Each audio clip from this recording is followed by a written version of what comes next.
Poasttown Elementary School History, E.V.P.S. Paranormal. The Pot of Gold. Sometime after the Ice Age, a Native American legend has it that there is a pot of gold buried on the grounds of what is now called Poasttown. The mound builders had created many mounds in the region for many different purposes, such as ceremonies, religious purposes, and burial. Some notable tribes that may have been around the area include the Miami tribe and the Shawnee tribe. According to the legend, an old Native American man who had accumulated a fair amount of wealth in his gold coins decided to leave the area known as Madison Township to die with his brothers.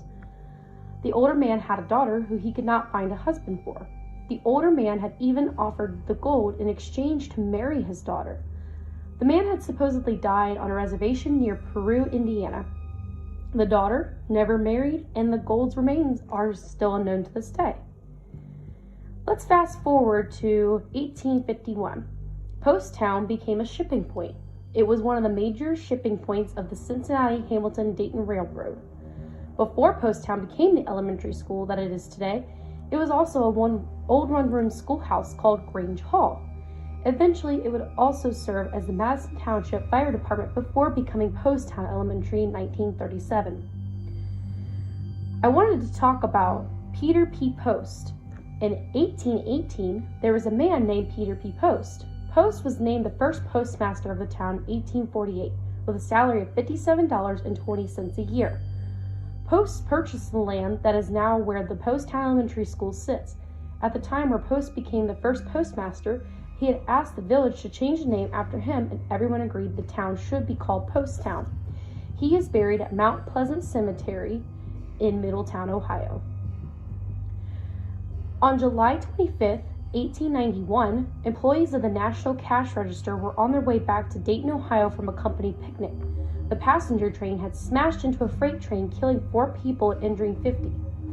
On July 4, 1910, 2 train accidents had occurred on the same day. The engineer from the passenger Ford train had run off schedule, causing another train carrying loads of freight collided with them. The passengers that were the closest to the engine either died right away or they were severely injured. They did not have hospitals nearby, so they used the grounds where the school currently sits to make an emergency triage for the victims of the train accidents. A 7-month-old baby was found several hundred feet away. And get this, it survived. The baby had survived because of the impact. In total, from these accidents, 36 people were killed. The Butler County flood of 1913. In 1913, one of the most tragic and worst of all floods happened in Butler County. Most homes, bridges, businesses, etc. were destroyed. 6 people had died from the flood shortly after this incident had occurred. The Middletown Regional Hospital had opened.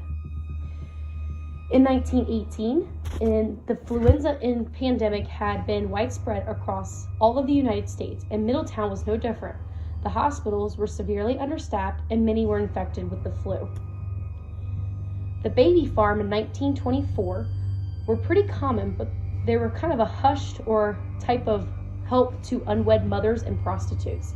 This was essentially like our daycare system today, but most of these places were unkind to the children they had cared for.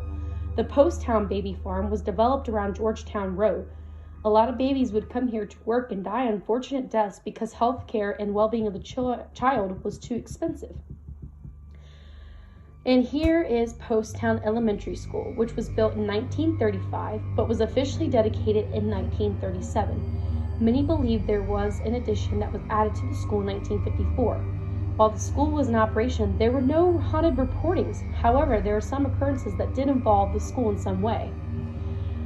I also wanted to mention that there is a little girl who had supposedly fell from the staircase, and her name was supposedly Sarah, and she did not die on the grounds of the school, but she had died 2 weeks later at home, as the legend had said.